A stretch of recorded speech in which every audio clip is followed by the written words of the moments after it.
شیر خدا داماد مصطفیٰ حیدر کرار سرور کونین کے یا رسول اللہ صلی اللہ علیہ وآلہ وسلم کے جانثار، فاتح خیبر، علم و حکمت میں برتر، بہادری اور شجاعت میں سب سے اعلیٰ، کعبے میں پیدا ہونے والے، نور مصطفیٰ کو دیکھ کر آنکھیں کھولنے والے، احمد مجتبیٰ کے آنگن میں پرورش پانے والے، بچوں میں سب سے پہلے اسلام قبول کرنے والے، دنیا میں جنت کی بشارت پانے والے، مسجد میں قاتلانہ حملے سہنے والے، امت مسلمہ کے چوتھے خلیفہ حضرت علی کرم اللہ وجہہ الکریم اس دنیا فانی سے رخصت ہو گئے ہیں۔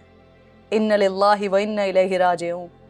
ملعون ابن ملجم آپ کے جسم مبارک پر اس وقت زہر آلود خنجر سے حملہ کر رہا ہے، وار کر رہا ہے کہ جب آپ نماز فجر ادا کر رہے ہیں۔ انصاف کا معیار دیکھیے، بدن زخموں سے چور ہے، لیکن حملہ کرنے والے ابن ملجم کے بارے میں ہدایات فرما رہے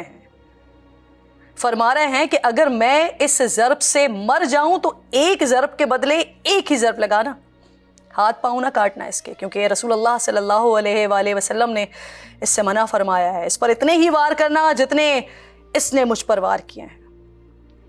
ایک واقعہ سنیے، ہجرت کی رات ہے، رسول اللہ صلی اللہ علیہ وآلہ وسلم مدینے کی طرف کوچ کر رہے ہیں، جانتے ہیں کہ کفار نعوذ باللہ قتل کی سازش تیار کر چکے ہیں۔ ایسے میں آپ کی نگاہ انتخاب حضرت علی کرم اللہ وجہہ الکریم پر جا ٹھہرتی ہے۔ آپ کی ہدایت پر حضرت علی کرم اللہ وجہہ الکریم بستر پر سو جاتے ہیں۔ آپ کے بارے میں رسول اللہ فرماتے ہیں کہ علی میری طرف سے اس مرتبے پر ہیں کہ جس مرتبے پر حضرت ہارون حضرت موسیٰ کی طرف سے تھے، لیکن فرق یہ ہے کہ میرے بعد کوئی نبی نہیں آئے گا۔ ایک اور واقعہ سنیے، جنگ کا میدان ہے، دشمن زد پر ہے، تلوار مولا علی کے ہاتھ میں ہے، ایک ہی وار سے کام تمام ہو سکتا ہے، بس پھر وہ ہوتا ہے جو تاریخ کے اوراق میں سنہرے حرفوں سے لکھا جاتا ہے۔ کافر پہلوان آپ کے چہرہ مبارک پر تھوک دیتا ہے۔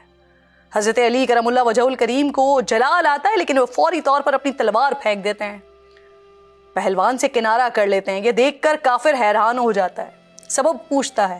آپ فرماتے ہیں کہ میری تلوار صرف اللہ رب ذوالجلال کے لیے اٹھتی ہے، میں اللہ رب ذوالجلال کا غلام ہوں، اپنے نفس کا نہیں ہوں۔ جس وقت تو نے مجھ پر تھوکا میرا غصہ شامل حال ہو گیا، اب اگر میں تجھے قتل کرتا ہوں تو یہ اللہ کے لیے نہیں ہوتا۔ یہ تھا علی کا انصاف۔